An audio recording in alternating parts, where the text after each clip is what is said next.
Welcome.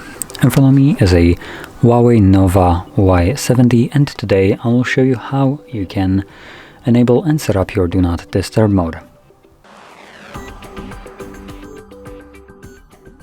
So to get started, let's pull down our toggles from the right upper side of the screen, like so.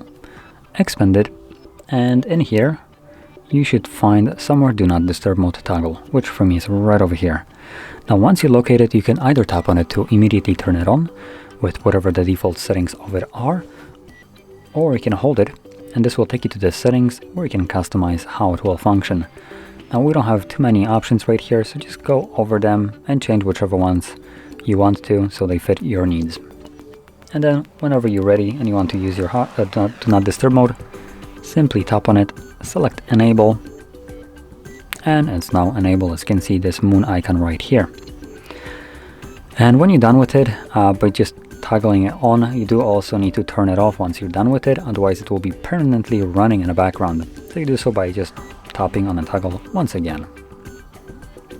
So there we go. So that is how you can utilize your Do Not Disturb mode, and if you found this very helpful, don't forget to hit like, subscribe, and thanks for watching.